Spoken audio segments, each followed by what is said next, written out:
So I would like to welcome everybody to this Troublemaker training.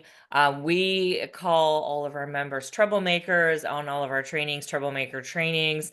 This is kind of a nod to my city council. I live north of Cincinnati in a pretty red county. And after the 2016 election, I started organizing in my local community, and we started showing up at meetings that really had never had much opposition before, and we got called troublemakers on the record. And so we decided to wear that as a badge of honor. And so we love to have these troublemaker trainings to teach you all how to go out and make some trouble where you live as well. So we know that there's tons of right-wing culture wars that are happening at our school boards. It started with anti-masking in the CRT movement, and now it's gone on to attacks on LGBTQ plus students, sex ed, social emotional learning, because the point is really they don't care about the topic. There's always going to be a new topic to attack. The point is to push an extremist agenda, and to use our kids in our schools to do that. So the point of this training, what we really want to do is focus tonight on how do you organize people in your community so you can fight back on a book ban, you can fight back on an attack on trans kids, whatever it may be that's happening in your school. We want you to be ready to do that. Um, I'm going to, let's say, the thing I want you just to walk away with this from, and I hope when you hear the women who are going to talk tonight about their groups, you'll get this vibe. If you are at all thinking to yourself, man, I would love to start something where I live. I would love to make people who share my values. Just go for it. Just do it. I know this call has some men on it, but it's probably mostly women. And so I'm going to say this: women tend to question their abilities, right? Many times we feel like if we're not absolutely qualified, if we've never done this before, if we don't know everything about everything, well, I'm not qualified to do this. I will just call that out. If you have not witnessed anything in the last few days with our Signal chat thing, is to know that, that there are a lot of incompetent people in positions of power. So please feel free to go ahead and start something. And I also guarantee that you will not be doing it alone for long. Other people will step up to help you lead. And I like to say, build it and they will come. So you may also feel like, oh my gosh, I only know a couple people who agree with me on this, or I don't know many people in my city. Start with who you know, and I promise you that this will grow organically and faster than you think. I started organizing where I live, and we started with a Facebook group of about 20 people. We now have over 800 people in there in a pretty purplish city in Ohio. Our sweep group, which is our national Facebook group, we started with about 25 people. Women in Kentucky started it on a whim, and it's got 220,000 women in there now. So I will tell you right now, I have done this training. I don't know how many times, Julie, we've done this training hundreds of times now, and I have never had anybody message me to say that they started a group and nobody showed up or signed up. Doesn't happen. Usually they're calling to say to me, oh my God, I started it and 100 people showed up. So definitely just go for it. I'm going to give you that confidence right from the beginning. So what we're going to talk about here first is just like the basics, like how do we get started? What are you going to do if you want to start a group so that you can go to school board and tackle whatever the issues may be? And then at the second part of the training, we'll come back and talk a little bit about specifically talking in front of your school board. What do you need to think about? And we'll also get into addressing book bans specifically. But the first step is, okay, we're going to build this group. We're going to get started. What do you need to do that? Well, number one, you got to figure out how are you going to communicate with this group. And that might sound kind of basic, but there's lots of different ways to build a group and communicate. We all, I know, are very frustrated with Facebook. But as much as I like to say this, it is a really good place to build community online if you want to have that online presence. It is a very low barrier to entry. People don't have to show up for an event. They don't have to sign up for anything in particular. They get online, probably in a place they already are. They find the group, they click join, they're in. It's also easy for you to control because you can decide who gets in. You can make it private. So for that sense, Facebook is actually a pretty great place to organize online. But that is not the only way you can organize. I met a group in a retirement home in Nevada, and they just don't use social media. So they just used email. They just had an email list, and they just had a server, and a listserv, and they just sent their emails that way. We also now have Slack, WhatsApp, Signal. and all these other communication apps that you can use. So maybe that's the way you want to go. It's really, what do you think is going to work for the people you're trying to reach, and what are you most comfortable with? So for example, if your goal is to like organize or get a bunch of college students in your area, or maybe younger moms together, maybe Facebook's not the place. But if it's a group of like mixed ages, my age, Facebook's great. So really kind of think through, like, how am I going to communicate? Red, white, and blue also will help you, and we're going to talk about this at the end. If you want to start something, we have our Trouble Nation group, and we actually have a platform where you can put your group and people can join on it, and you can message them on it. So there's lots and lots of alternatives to how to do this. Um, the one pro tip that I will say is that no matter where you are organizing, it is really important to try to get people's actual contact information. So whether that is a email, a phone number, both, because you do not want to be controlled by the powers that be of the algorithms online and what's getting seen and not getting seen. So, we'll, for example, in our Facebook groups, we ask people when they join, one of the membership questions is, hey, Facebook won't show you all the cool things going on. You want to keep in touch with us, and we ask right there for feed for contact information, and a lot of people will give it to us, and it's a great way for us to then be able to communicate with people offline. I do this in my personal group as well.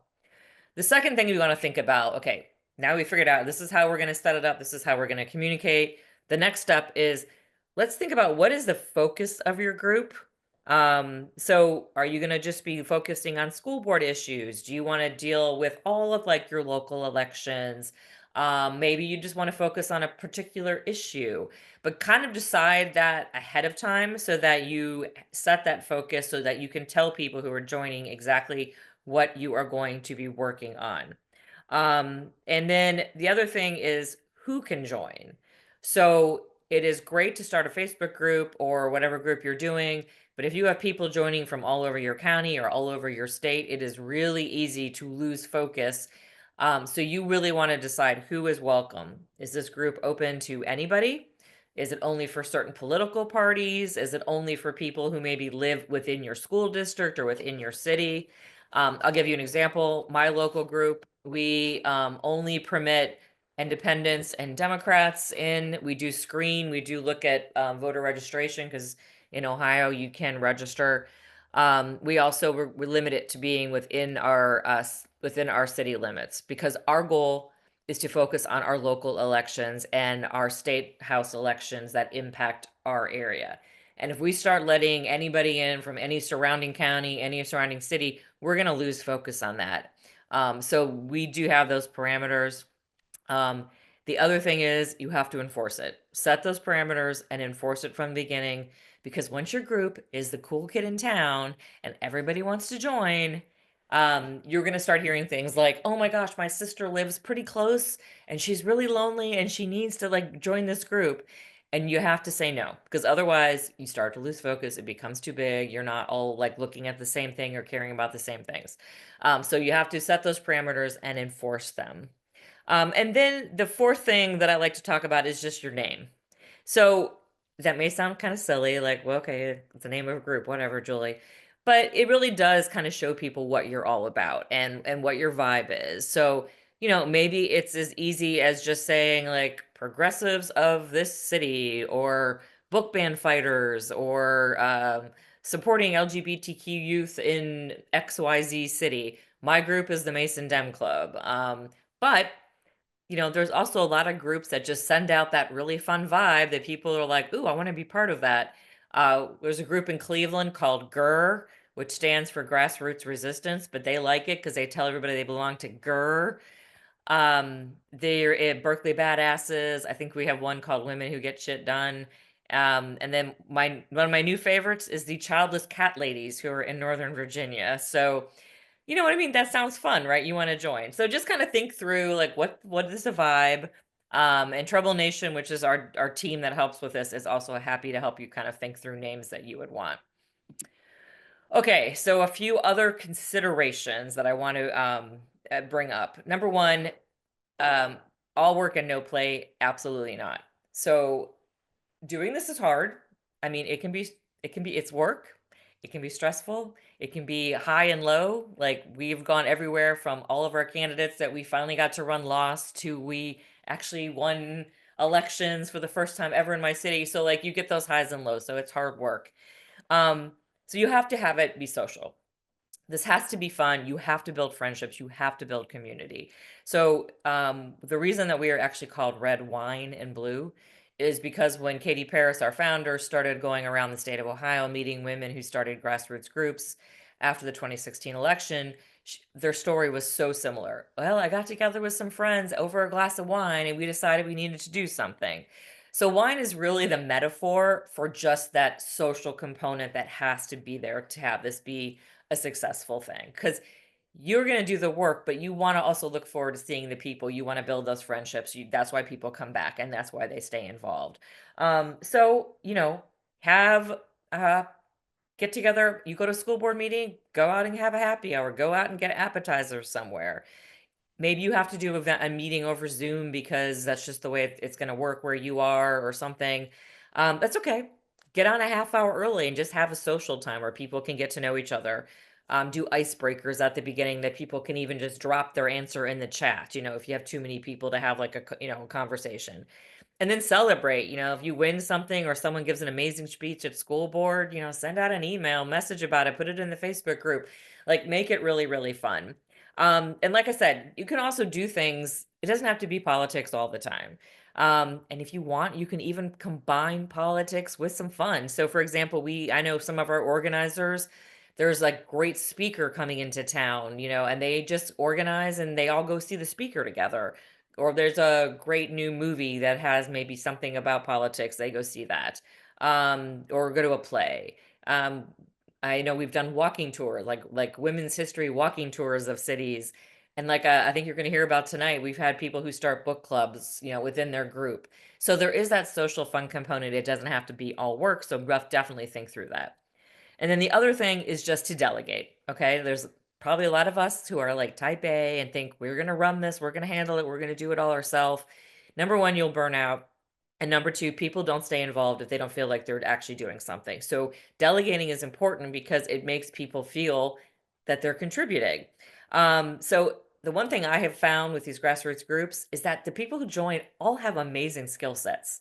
So maybe you are great at writing, someone else is a good graphic designer, someone else is really good at social media, someone else is like loves finance and they're going to keep like an account for you.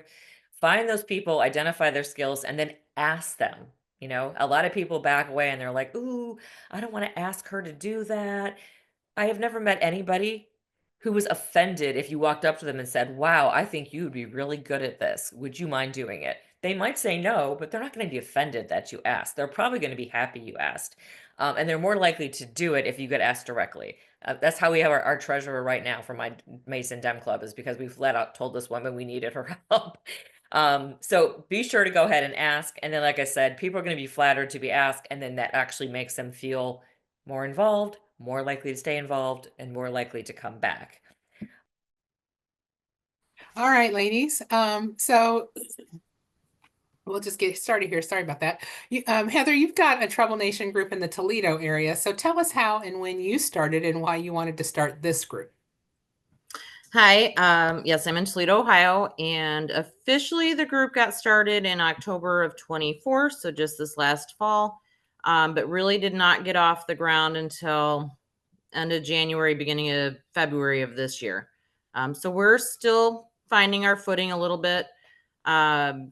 I wanted to get involved just being in the group because of the political climate with Trump running and everything, and then, obviously winning. We know what happened there. And it just really wanted to get involved and try to fight what is now happening and the dumpster fire that we find ourselves in.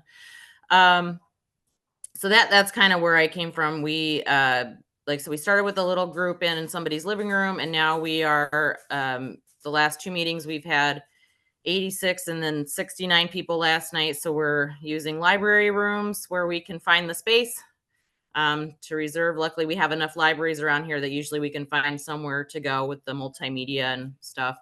And that's basically how I got involved, and it's kind of just grown rapidly here. Lots of people want to get involved. We've got a few different committees that we're focusing on: Ohio legislation, public education. We'll be starting a repro group, and then the human rights as far as LGBTQIA plus, and stuff like that. So. Okay. Well, Catherine and Kelly, you launched a Trouble Nation group recently in the Cincinnati area. So tell us how that happened and how's it going? Yeah, sure. So hi everyone. I'm Catherine, this is Kelly. And I had actually like canvassed for Sherrod Brown's campaign. That was my first experience with doing any sort of like getting involved, activism type thing. And so then when everything happened in November, it was kind of just like oh my God, what now? Like I can't just go back to the way things were. I got a taste of what it felt like to really get involved and try to make a difference. And Kelly and I were actually very new friends. She was, I think, like really itching to get involved some kind of way. We both have connections to this amazing bookstore. She was already starting like a feminist and activism book club. And so the more I was starting to like hold these meetings, I was finally just like, I mean, I don't think it took very, it was maybe a week. And I was like, do you want to just do this with me? Because there's no way that I could have done it by myself. And so from the very beginning, like we have just been awesome partners. I think that we play off of each other's strengths really well. Yeah, we started out like the bookstore owner, Brooke, she's been amazing. She offered us space the first time to do a blue bracelet like meetup kind of deal. And at that meeting, we just said like, we don't want this to be performative. We're gonna like follow through on like these things that we're saying we believe in. And from there, people can decide if we're a safe space or not, instead of just the blue bracelet of it all. So at that little get together, I think there's 15 people. And at our last two meetings, there have been like 50 to 60 people. So we're steadily growing. Yeah, it's been very exciting. We have, like what you were just saying on that last slide, Julie, we've delegated very much. There's no way one person can do all this all at once. Like Heather, you must be just absolutely drowning. But like we have a point person, we call them like our point people. We have a couple of point people for LGBTQIA plus issues, a couple of people monitoring reproductive rights, gun control issues, and education. Yeah, education. And I think there's two people on almost every single committee right now, and they are just responsible for bringing updates to the meetings at a local, state, and federal government level. So that's what we're doing. And we have like the book club that's monthly. It's through the bookstore technically, but it's like a spin-off of our Trouble Nation group.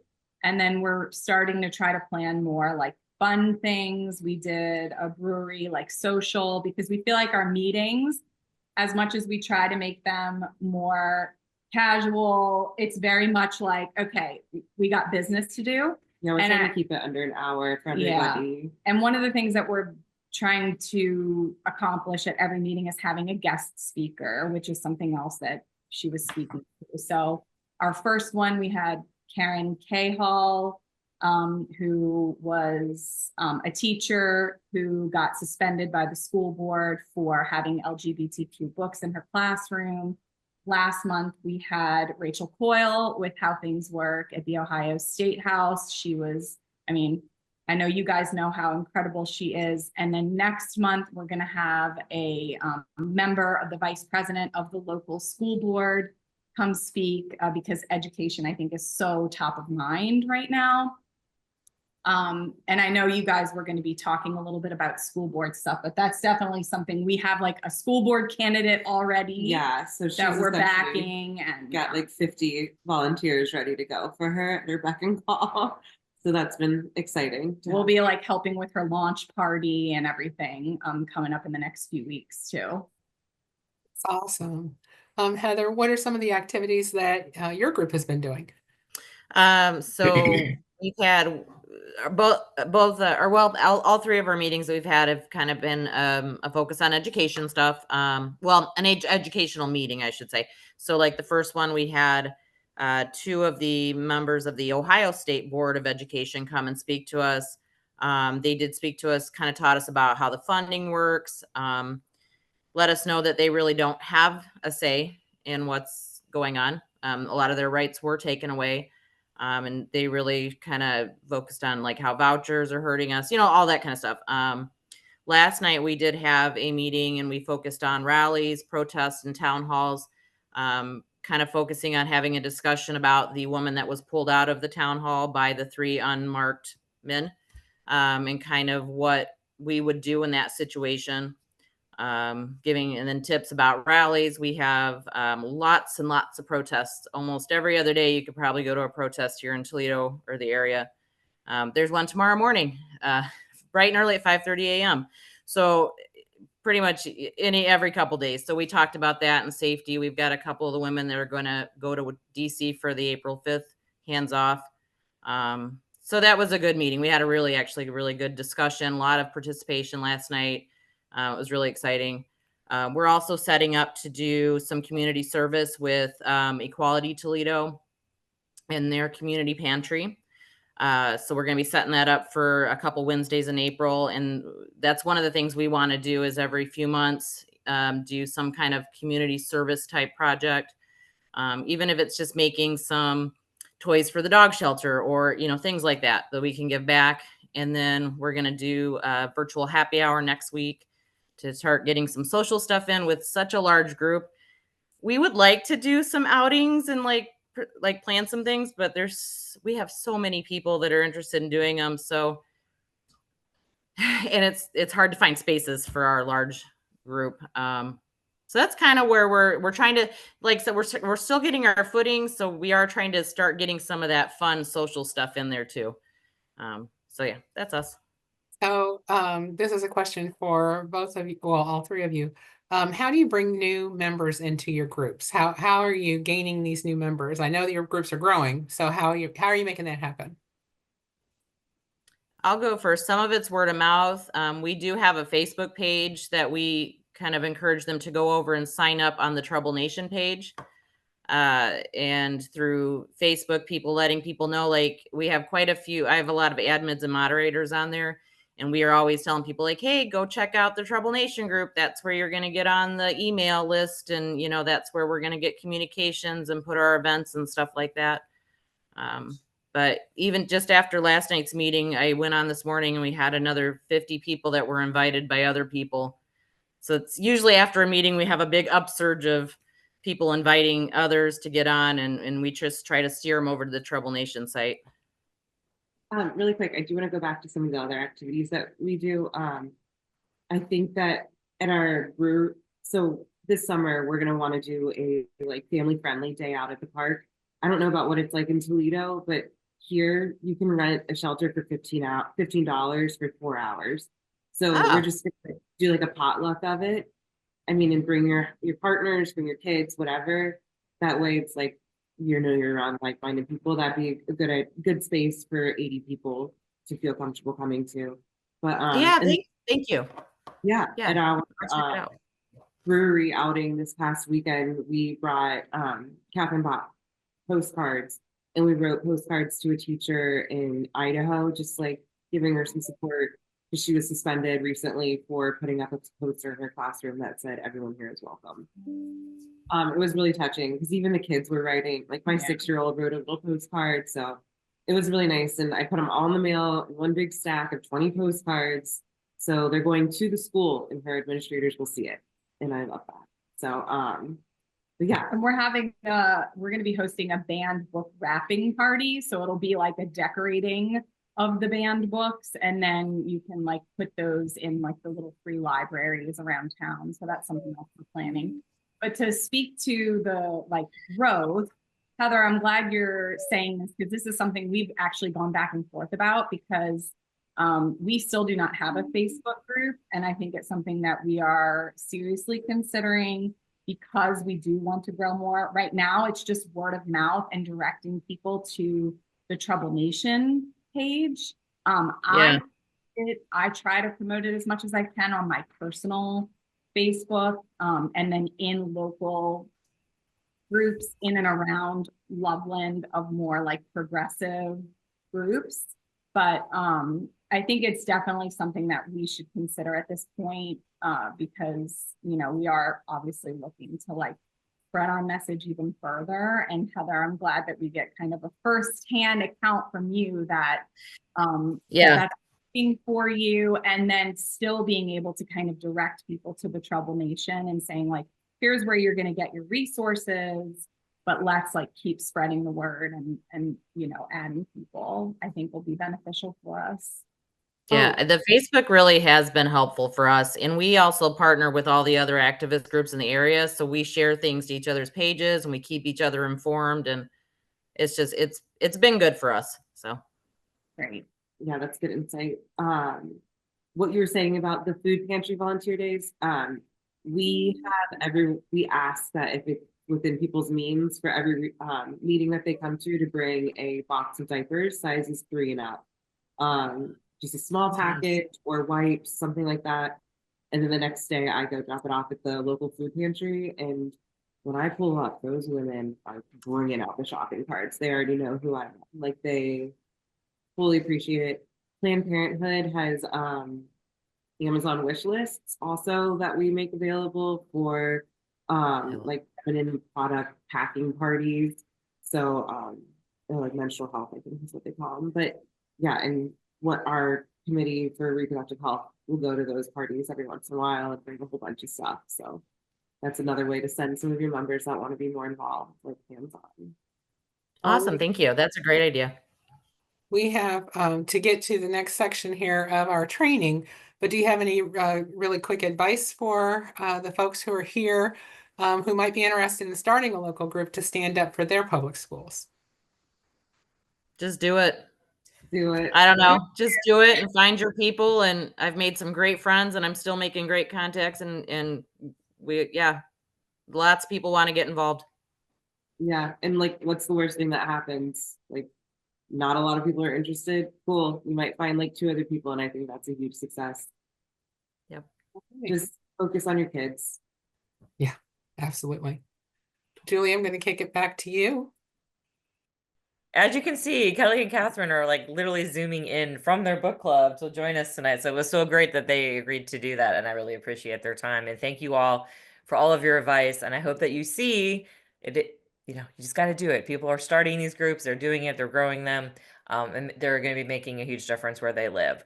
So now we want to jump into a discussion about, okay, you've got this group, you're starting, you're organizing. What is it that you can do especially at the school level? This is advice is also applicable though if you're talking to your city council or if you're showing up at your state house. So we're gonna go through this. So the first thing is you do need to show up at school boards, at places where extremists may be coming in. Maybe you have a school board that's calm. Mine's not too crazy right now. But what we do know is that there are people showing up to protest, to try to ban books, to try to push back or push through really, really harmful policies. And a lot of times these are outside agitators. A lot of times it's not even parents in the community, but they love to portray themselves as the voice of the community. The truth is, and we're going to talk about this in a second, is that these groups are actually very small, but they are very loud. And so it is important that we show up, because if we don't, then the school board or whoever will actually think that, oh, this is the voice of the community. The good news is that when they have people show up to oppose them, they usually go away. Now, I mean, there are deep, deep areas like in Texas where the community does feel this way. But overall, if you challenge them, it is usually a lot of times they do just kind of go away. But if not, you are at least making your voice heard. You are showing that they are not the majority of the community. They do not speak for your community, and you need to be there to make your voice heard. So you want to show up to represent the community, and you want to offer that counter narrative to what they are saying. Go on the offense. Call them out on the BS that they are trying to sell. Your goal here is not only to influence your board, but it's also to influence your community. You know, a lot of people don't pay attention to what's going on. So if you can be there making speeches, getting hopefully maybe even media attention that you can then share out with other people. That is the goal. You want to make sure that your entire city is aware of what's going on and that they're paying attention. Okay, when I talk about being the majority, I just want to show you some statistics about the things that they are coming to school boards to attack. And I want to make this really clear. You are the majority. So when you feel hesitant, like when that neighbor asks you about, well, I heard something about school board, the odds are so far in your favor that they are going to agree with you. 87% of people do not supporting books that discuss banning books that discuss race. 83 do not support banning books that critical of US history. And these numbers, 98% of voters support sex ed in high school and 89% supported in middle school. These are not normal numbers. Like there's no issue that Americans are like this far, into the 80s and 90%. So you are the majority. So you can have confidence when you're going in to discuss these issues that your city and your people and your neighbors are going to be on your side when we're talking about banning books, when we are talking about trying to, remove sex education or social emotional learning or some of the other things that they are trying to do. So we're going to talk about using your troublemaker powers. You've got this group. Now you've got to turn them out and you have to make that impact. So you need to show up. You need to be, like I said, be that counter narrative. But how are you going to do that? So how are some ways you can influence your school board and influence your community? Number one, reach out. Contact your school board. So that could be an having all of your members send an email, make a phone call, write a letter, postcard, whatever it is that works in your city. But the thing you want to be sure to do is you want to kind of handhold here because it is really easy to go into a Facebook group and say, hey, let's all write a letter to our school board or send an email to our school board. And people won't do it. You got to remember, people are still intimidated to talk to elected officials, even at like the local level. So what you want to do is make it as easy as possible. Give them a sample, give them a template of a letter to write. You don't want them to all send the same email, but showing what you're writing or giving them some like points that they could put into that email. Give them the addresses, where to send it, where it should go. As much as you can handhold people, and then, get in that group and be like, hey, I sent mine, who sent theirs? And FOMO, peer pressure, all of those things. You kind of want to use that to get that done. Social media campaigns. So this is important. Again, it's not just to educate and influence your school board members, it's to influence your community and to raise awareness because people are running around. They've got jobs and kids and lives and houses and things to take care of, and they're just not paying attention to their local school board. So coordinating a social media campaign can be really great. This is a good thing to delegate. Maybe you have somebody who's really good at social media management. So like I said, the goal is to inform the community, raise awareness, and also influence your school board members. So that could be finding some people who are willing to do personal posts that are public that other people could share about how a book ban is going to like hurt their kid or their thoughts on why this book ban is a really bad idea. Maybe the kind of book that's being banned. Make videos.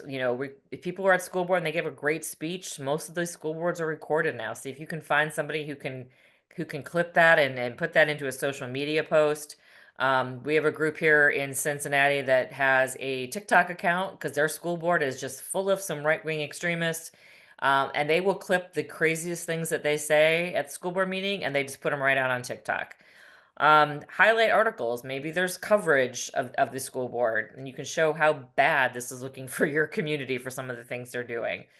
Or if you're super creative, if you got someone who's really good at like creating graphics, doing videos, loves social media, go check out Red Wine and Blue Socials. We have a whole team behind this and they will give you some really, really great ideas. We do things like, record a personal video of somebody talking about an issue. We do Instagram carousels to explain an issue, explainers, quote graphics. Maybe someone says something really profound, make it into a quote on a graphic and put it out on social media. The other thing you can do, of course, is to tag your elected officials, tag your school board, tag influential people in your town, making sure everybody in your group has access to these posts that you want to share and spread around. Maybe you have an action that your whole group is taking, like you're going to design a really cute graphic that you're going to change everyone's, Facebook. Oh my gosh, I'm losing my words. Not profile picture, but your banner. Or maybe everyone changes their picture to something. Hashtags. There's so many things you can do on social media. And then when it comes to actually going to the school board meeting, then it's really important that you actually plan around that too. So you don't just want to post, hey, we're going to the school board meeting, here's the time, and hope everybody shows up. You really want to try to coordinate that effort. So, like I said, maybe you want to create a Facebook event, great. I would still send that email. I would still do a phone I would do something to make sure people get that information. Find out who's coming, who is willing to say, yep, I'll be there, so you can kind of get a head count and know how many people are going to be there. I personally love Sign Up Genius because that way people usually have to enter their email and or their phone number, and that just is a way to capture that data, and you can keep building your list. Every meeting, every time someone shows up, you can keep building that list. So you do want to track like who is going to be coming. And then how are you going to show you're together? Because maybe everyone walks in at different times, but you want to be able to show that school board that you guys are all there and that you are all sharing the same values and beliefs. So, you could wear matching shirts, people bring little signs. I love someone said you can print off big stickers. And then, if someone's running in from work, they can just slap on that sticker and they don't have to worry about coordinating. But there's all kinds of ways to show that you are there together. And then for speakers, of course, like we said, you need to have people standing up to push back on that loud minority. But again, you want to coordinate this. You want to make sure you actually have those people showing up to speak. So figure out like what are the points that we want to get across, and make sure that everybody who is speaking on your behalf, that they're covering all of those points. Make sure you know the rules and the procedures of the meeting. Do you need to sign up ahead of time? How many people are allowed to speak? What is the time limit? Do they do the public comment at the beginning, the middle, the end? Because you don't want your people coming with this amazing speech and then find out their babysitter has to leave soon and it's not till the end of the meeting. So you want to like familiarize yourself with all of that. So you really want to prepare ahead of time. Okay, and then once you get there, you're going to get up, you're going to speak. Great. So like I said, the opposition oftentimes brings in people who don't even live in the community. So you want to show, to start off, your connection. You have kids in the school, grandkids. I've lived here for 15 years. I own a business. Thank the school board, even if you don't like all of them or you don't like what they all stand for. We're going to be polite. We're going to put on the good face. We want to be the ones who look calm and together. We don't want to be like the other side. Oftentimes can get very loud and aggressive, and we don't want to be that way. Remember, they're recording. You want to be the ones that people watching at home are like, yeah, I want to be on that side. So you're going to be polite. You're going to say thank you to the board, and you're going to show your connection to the community.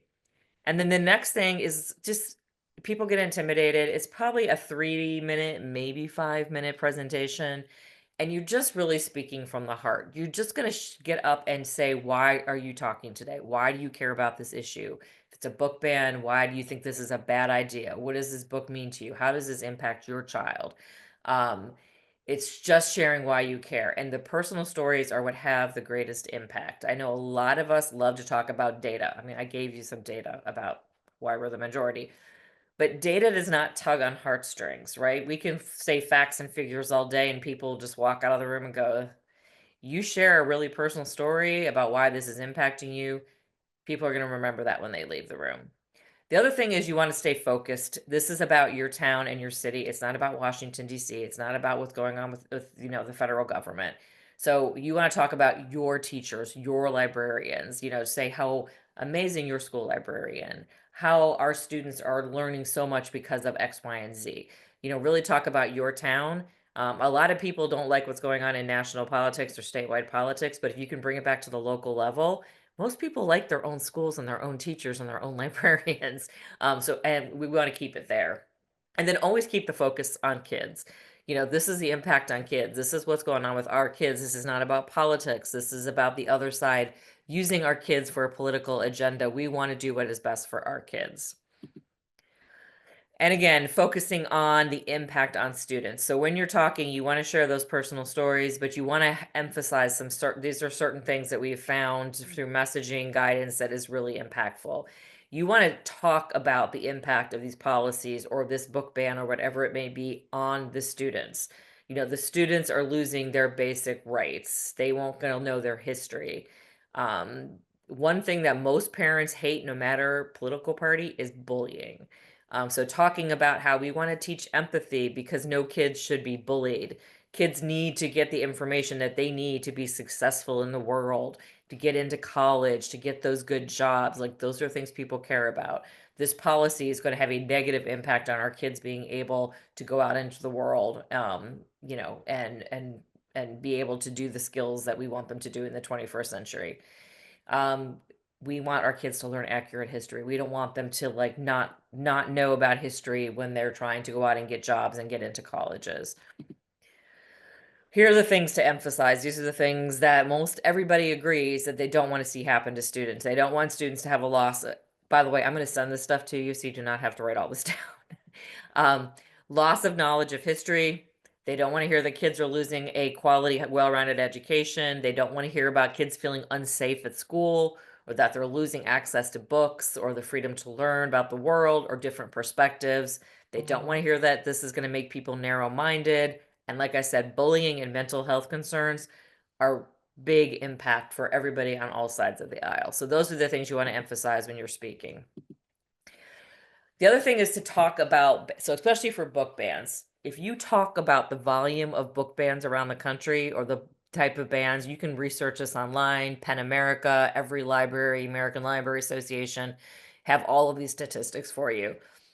But when you start laying out how many book bans around the country, so you're like, there have been over 1,700 book bans around the country this year. These are books that deal specifically, and the majority of them being banned, deal with either LGBTQ plus themes or race. There have been banned books about Martin Luther King and Ruby Bridges. Talk about the number of bans, maybe even get a graphic or something to show like how many bans in the states. Because when you show the extreme nature of these bans, and then you say, this is not really about banning books. This is about this is about politicians who are trying to maintain power and control by scaring people. They're using our kids as political pawns. People don't like that. And when they see the extent of the bans and how many there are, it actually reinforces that, you know what? This is a political issue. So definitely talk about those bans and share. That's the maybe one data point you should share is how many bans there are out there. Okay, disinformation. This is super important. You do not want to repeat disinformation. It is very hard when someone gets up and is spewing things like there's pornography in our libraries, or teachers are grooming people. You want to get up when it's your turn and scream, there is no pornography in the library. Our teachers are not groomers. But actually, when you repeat those statements, you are just reinforcing them. And it sounds counterintuitive, but it isn't. It's just that people will walk out a couple weeks later and they'll be like, wait, there was something about pornography in the school library. It's just the way our brain works. So you do not want to repeat the salacious charge. So no matter how much you want to like get up there and rant about it, you don't do that. Instead, you want to get up and provide truthful information. So when someone's saying, you know, we need to ban this book because it's pornography, you know what? I believe that all students need to learn accurate history, and teaching them fairy tales does not prepare them for the future. You know, they're trying to ban a book that has an LGBTQ plus theme. I personally believe that all students should feel welcome and accepted at schools. And what are we telling them if we were telling them that stories that reflect them and their life experiences are not appropriate? So really focusing on what you believe instead of trying to counter or repeat the disinformation. The other thing that's really important is there might be people in there, like I said, they may not even live in your city, but they're probably saying horrific things. And it is very easy to want to turn to those other parents and just say, what is wrong with you? But we don't want to pit parents versus parents, because let's be honest, if you were a parent and you were watching some of the things that you see on, you know, other media telling you that this stuff was happening at your school, if you believed it, it would be pretty upsetting. So we know people are getting bad information. We know they're being targeted with disinformation. So we don't want to, you know, pit parents against parents. It's okay to say there's a few extremists in our communities.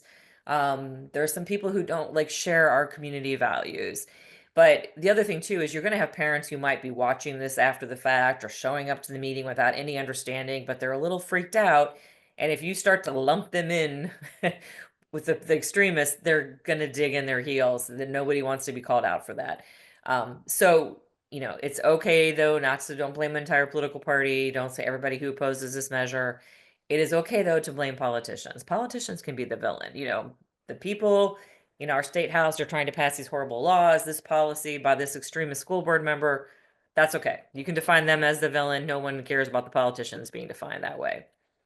I will send you this too after the fact, but these are some talking points that are really great around book bans. And we've already kind of covered some of them, you know, preparing your kids for the 21st century, everybody feeling welcomed and thriving at school. It's definitely fine to call it out. You know, we've had books being banned about like historical figures, um, making it clear that this is not about parents' rights. Banning books is not about parents' rights. It's about using our kids as a political agenda, telling them that the books that are being banned are just, you know, the majority of them are targeting people of color and LGBTQ plus themes. And obviously, you know, we don't want other people dictating what our family can do. You know, you can make the decision for what your child can do, but not what my kid can do. How many of the books that are being targeted are not even assigned reading? These are just things that are sitting on library shelves. You don't have to let your kid check those out. You can check what books they're getting out. And these are all like just different messaging that we can do that like I said, will send to you. So do not feel the need to write all of these down. We'll send you the talking points. That can be super helpful. And then we want to give you some ideas of other things that you can do to get attention for whatever it is that's going on in your community that you want people to hear about. So I'm going to turn it over to Julie to cover this. Okay, so you want to think outside the box when you're doing these. So you can do things like hold a positive event, like a school supply to support teachers and pass out info on the bans. You can sign a big thank you card for teachers and librarians. You can pass out banned books at the meetings. You can stock those little libraries with banned books. Sidewalk chalk messages are also very effective. You can highlight books that are being banned on social media and share the subjects and stories and awards that they've won. Yard signs to support your side or a student side, things like you belong.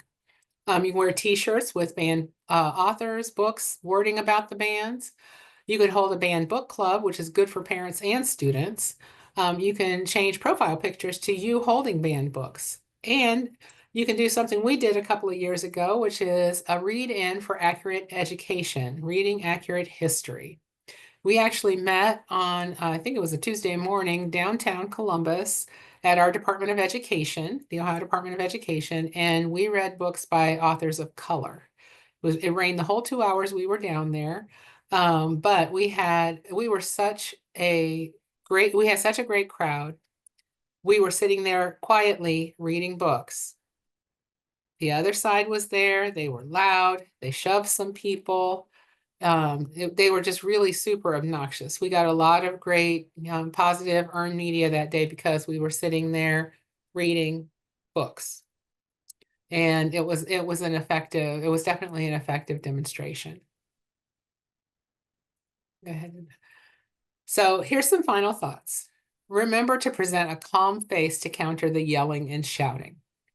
Reach out and support your teachers and librarians because a lot of them feel like they're really going through it right now, and they truly are. Learn the book review process at your school. That is just absolutely so critical because in a lot of these districts, they have done some things that go against their process or haven't followed their process at all. So make sure that you know what the process is at your particular school district. Watch other school districts and prepare. If this is happening in the districts around you, believe me that it is coming towards your way. Or if it's anywhere in your state, it's still going to be coming your way. So make sure that you are watching what other folks are doing. And then we have some great resources available to you all. We have a parent playbook on our website, redwine.blue. We also have a Troublemaker's Guide for Getting Shit Done. And so that's also out there for you. It's got a lot of tips and tricks in both of these to help you with fighting back on these extremists.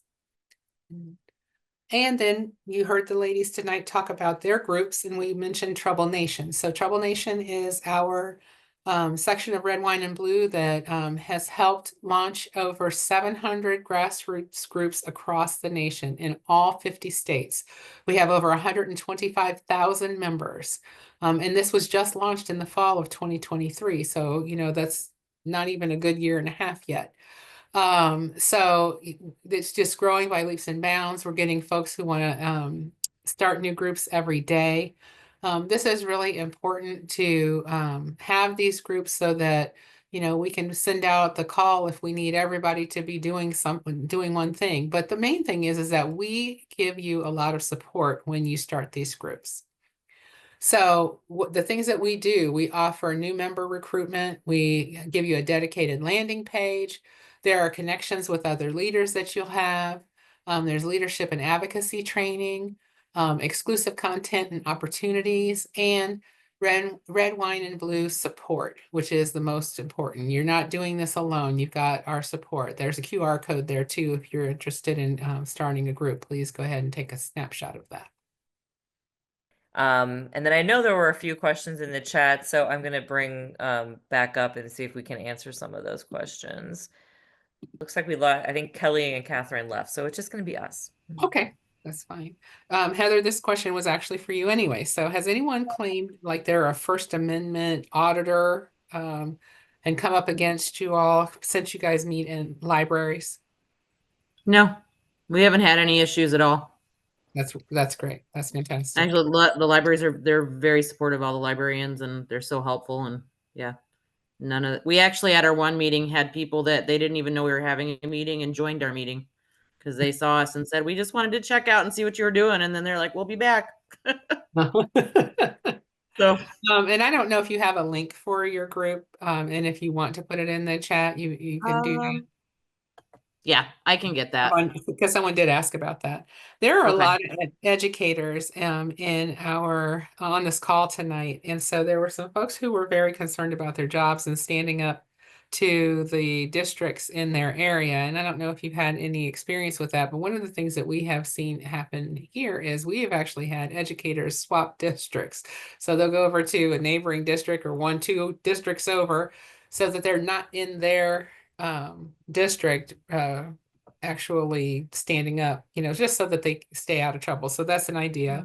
Someone said in the chat that if you're a part of the union, you should be okay. My advice would be to check with whomever you would need to check with before you do it, so just to make sure that you're okay.